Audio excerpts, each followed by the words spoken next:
Bismillahirrahmanirrahim. Assalamualaikum warahmatullahi wabarakatuh. Salam sejahtera bagi kita semua.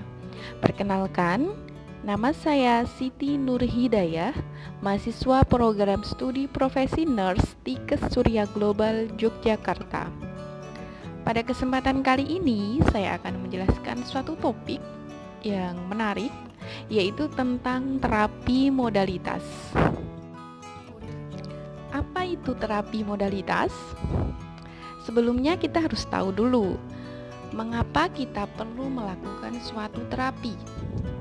Yang pertama, yang perlu kita ketahui yaitu gangguan jiwa bukan suatu gangguan yang disebabkan oleh satu faktor saja, melainkan disebabkan oleh beberapa faktor atau biasa yang disebut dengan multikausal. Gangguan jiwa tidak merusak seluruh kepribadian atau perilaku manusia. Tingkah laku manusia selalu dapat diarahkan dan dibina ke arah kondisi yang mengandung reaksi yang positif.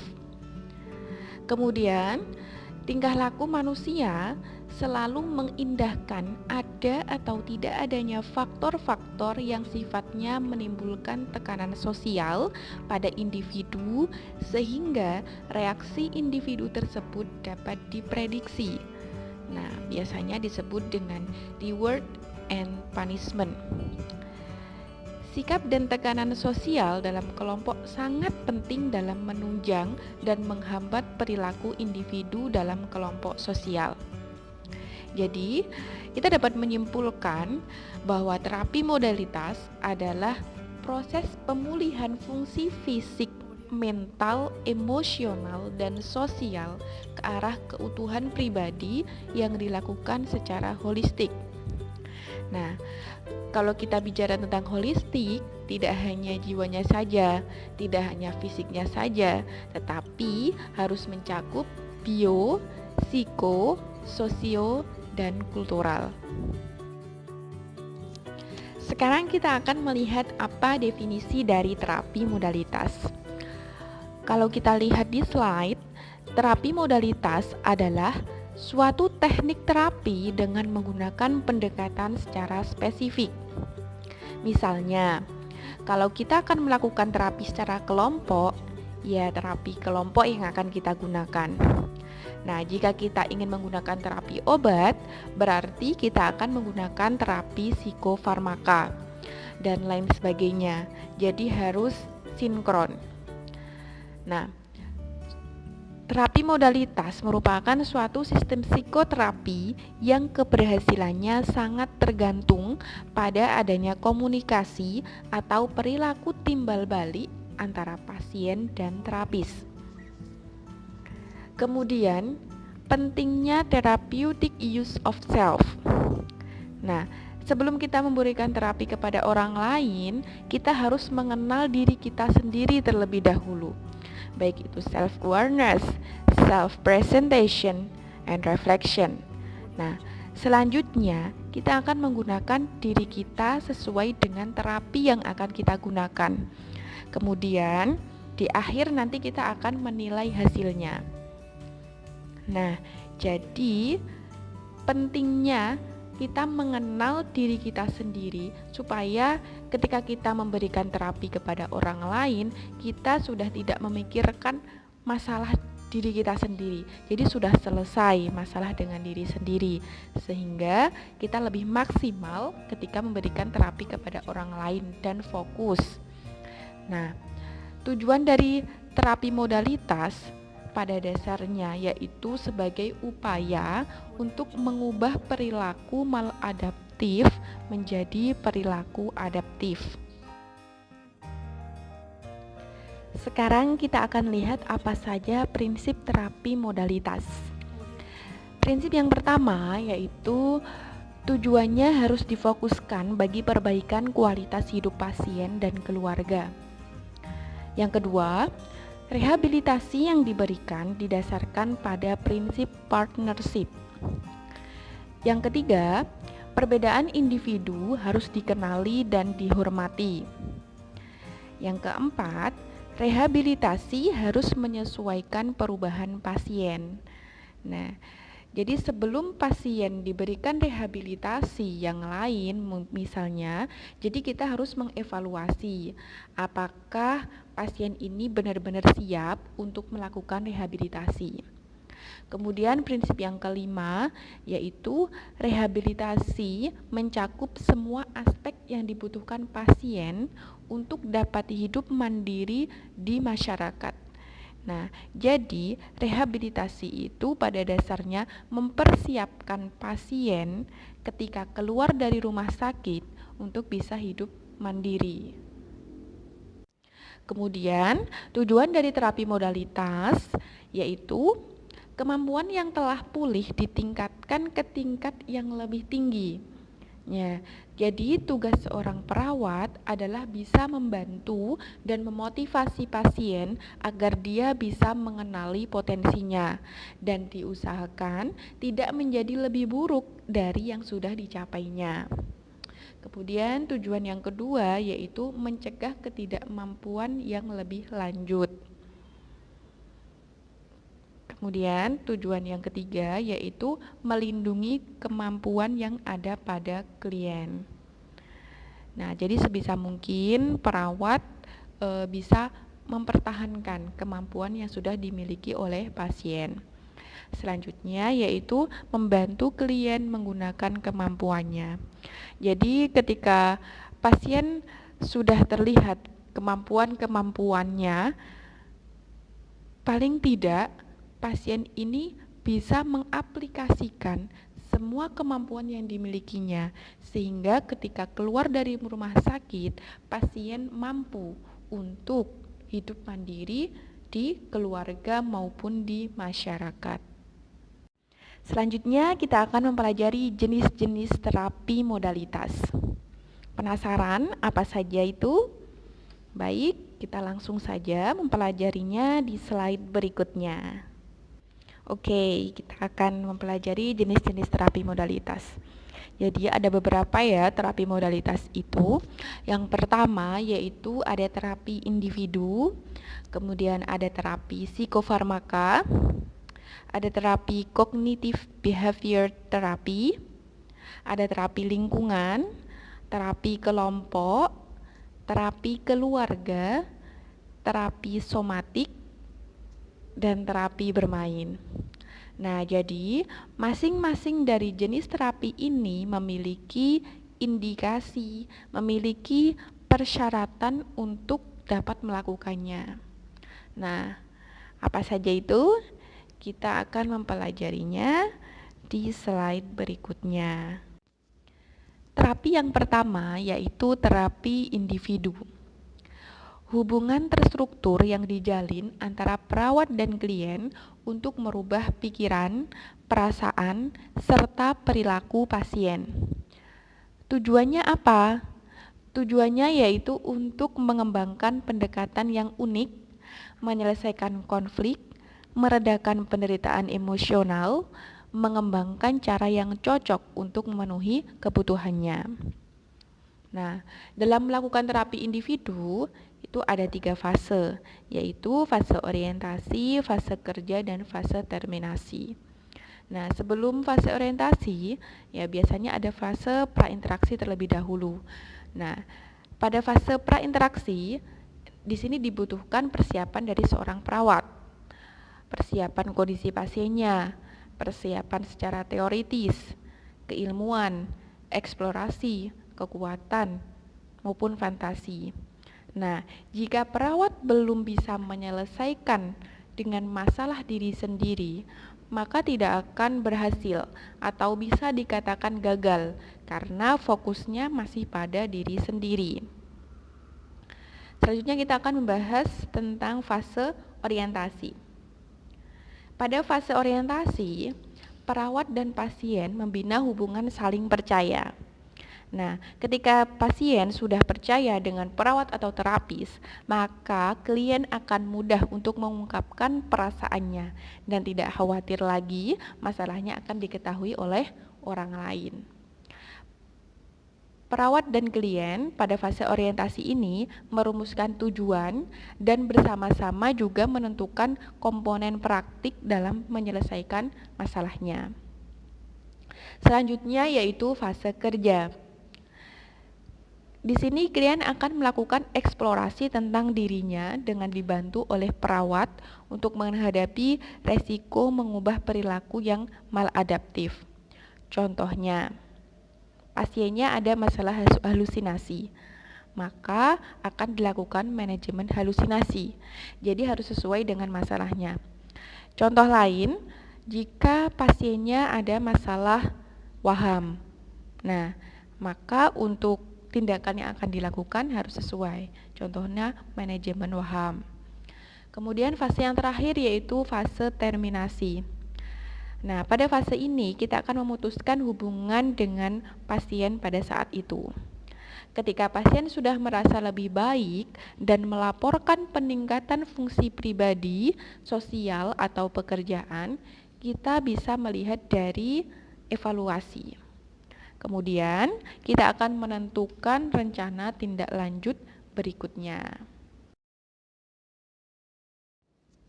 Terapi yang kedua adalah terapi psikofarmaka, yaitu sediaan kimiawi yang apabila diberikan pada pasien akan mempengaruhi mulai dari proses pikir, alam perasaan, tingkah laku, dan penghayatan pribadi.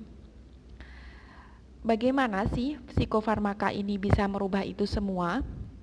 Jadi yang diubah itu adalah secara biologis. Neurotransmitter yang bermasalah di otak yang akan diubah menggunakan berbagai macam obat. Secara garis besar di kesehatan jiwa kita akan mengenal berbagai macam obat. Ada antipsikosis, antidepresi, anti-mania, anti-cemas, anti-insomnia, anti-obsesif kompulsif, dan anti-panik. Yang terpenting dalam obat di sini, ketika kita melakukan dokumentasi, tuliskan secara lengkap mulai dari nama obat, berapa dosisnya, dimasukkan lewat apa. Nah, semua itu harus jelas. Terapi psikofarmaka di sini sifatnya yaitu kolaboratif, yaitu kolaborasi dengan dokter atau psikiater. Terapi selanjutnya adalah cognitive behavior therapy, yaitu strategi memodifikasi keyakinan dan sikap yang mempengaruhi perasaan dan perilaku klien karena adanya distorsi kognitif atau pemikiran yang salah. Prosesnya di sini yaitu membantu mempertimbangkan stresor dan mengidentifikasi pola pikir dan keyakinan yang tidak akurat. Fokus asuhan di sini adalah reevaluasi ide, nilai, harapan, dan memulai menyusun perubahan kognitif. CBT diberikan kepada orang yang mengalami distorsi kognitif. Contohnya, ada mahasiswa yang sebelumnya memiliki nilai yang standar, kemudian dia memperoleh nilai yang buruk. Terus dia berpikir, wah, pasti gagal nih, karena nilainya jelek. Padahal hal ini terjadi baru sekali. Nah, yang seperti itu juga termasuk distorsi kognitif. Kalau kita ingin mengubah suatu perilaku, kita harus tahu tahapannya. Tahapan yang pertama yaitu prakontemplasi. Dia itu nggak sadar kalau dia butuh berubah. Kemudian tahapan yang kedua adalah kontemplasi. Oh iya, kalau saya melakukan seperti ini, nanti akan begini. Udah. Nah, itu ketika diberikan motivasi akan mempercepat proses perubahan. Kemudian kita berikan pilihan, ternyata prosesnya sudah meningkat ke persiapan. Bantu pasien menentukan pilihan terbaiknya. Dia akan mulai mencoba, terus berpikir, kalau gini gimana ya? Nah, jadi dia sudah mulai berpikir. Kemudian, jika sudah masuk ke tahap action, dia akan melakukan perubahan perilaku sekitar 3-6 bulan. Perawat akan membantu pasien untuk proses perubahan tersebut secara konsisten.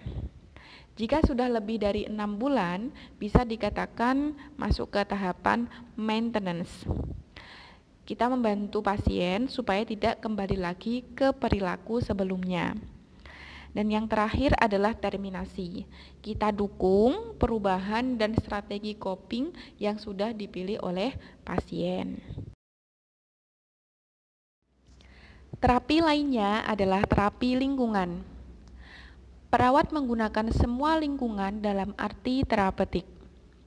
Perawat memberikan kesempatan untuk tumbuh dan merubah perilaku dengan memfokuskan pada nilai terapeutik dalam aktivitas dan interaksi. Kemudian, pada terapi ini, kita seperti men-setting lingkungannya. Biasanya dilakukan pada pasien yang sudah selesai dari masa rawat di rumah sakit, tapi belum siap ke rumah. Tujuannya untuk memampukan klien agar bisa hidup di luar lembaga yang diciptakan untuk belajar. Di sini kita harus koordinasi dengan pihak tertentu, seperti kepala desa, kita koordinasi dengan warganya, kita memantau minum obatnya, kita pantau dalam melakukan aktivitas dan sosialnya, dan disesuaikan dengan rehabilitasi yang sudah diperoleh sebelumnya. Kemudian dalam terapi lingkungan juga memberikan kesempatan dukungan, pengertian, berkembang sebagai pribadi yang bertanggung jawab. Klien dipertahankan selama mungkin dalam keluarga atau masyarakat dengan cara pendidikan kesehatan untuk menekan angka kambuhnya. Selanjutnya adalah terapi kelompok, yaitu salah satu terapi modalitas yang dilakukan perawat kepada sekelompok klien yang mempunyai masalah keperawatan yang sama atau biasa yang disebut dengan homogen. Perawat berinteraksi dengan sekelompok lain secara teratur. Tujuannya yaitu untuk meningkatkan kesadaran diri, meningkatkan hubungan interpersonal, dan merubah perilaku maladaptif. Nah, dalam terapi kelompok ada 3 tahap, yaitu tahap permulaan, fase kerja, dan tahap terminasi. Nah, TAK ini sendiri dibagi menjadi beberapa jenis. Ada terapi aktivitas kelompok sosialisasi. Nah, yang kita berikan kepada pasien-pasien yang mengalami isolasi sosial. Ada terapi aktivitas kelompok stimulasi kognitif atau persepsi. Nah, contohnya dapat kita berikan pada pasien-pasien yang mengalami perilaku kekerasan. Kemudian ada terapi aktivitas kelompok stimulasi sensori. Nah, itu kita bisa berikan kepada pasien yang mengalami contohnya halusinasi. Kemudian ada terapi aktivitas kelompok stimulasi realita. Nah, ini kita bisa berikan pada orang-orang yang memiliki masalah waham. Terapi selanjutnya yaitu terapi keluarga. Seluruh keluarga disertakan sebagai unit penanganan. Semua masalah keluarga diidentifikasi dan kontribusi dari masing-masing anggota terhadap masalah yang dialami. Tujuannya adalah untuk meningkatkan fungsi keluarga. Nah, keluarga diharapkan dapat mempertahankan perawatan yang berkesinambungan. Karena ketika di rumah sakit, pasiennya sudah bagus, obatnya sudah diminum, perilakunya sudah dipersiapkan. Namun ketika di keluarga belum dipersiapkan dan pasien pulang terjadi konflik, maka bisa memicu kekambuhan. Terapi yang lain adalah terapi somatik. Terapi didasarkan pada model medikal. memandang gangguan jiwa sebagai penyakit. Kemudian penekanannya pada pengkajian spesifik dan pengelompokan gejala dalam sindroma spesifik. Perilaku abnormal akibat penyakit atau organisme tertentu dan akibat perubahan. Untuk jenisnya ada medikasi psikoaktif, intervensi nutrisi, fototerapi, ECT atau electroconfusion terapi, bedah otak. Nah, di sini tindakannya kebanyakan adalah tindakan kolaboratif. Perawat tidak bisa langsung menentukan, oh ini harus bedah otak. Nah, tidak bisa. Namun harus kolaborasi dengan tenaga kesehatan yang lain. Terapi yang lain adalah terapi bermain. Nah, terapi ini cocoknya digunakan pada anak-anak. Tujuannya adalah terapi membina hubungan yang hangat, merefleksikan perasaan anak, mempercayai bahwa anak dapat menyelesaikan masalah. Jika terapis tidak percaya, maka akan susah dalam melakukan terapi bermain. Nah, kemudian interpretasi perilaku anak, karena anak-anak ini akan berkomunikasi dengan baik ketika melalui permainan daripada kemampuan verbal. Oke, baik. Jadi seperti itu ya. Alhamdulillah untuk sharing-sharing terkait terapi modalitas sudah selesai. Saya rasa sudah cukup. Dan kurang lebihnya mohon maaf. Semoga materi yang disampaikan bermanfaat. Wassalamualaikum warahmatullahi wabarakatuh.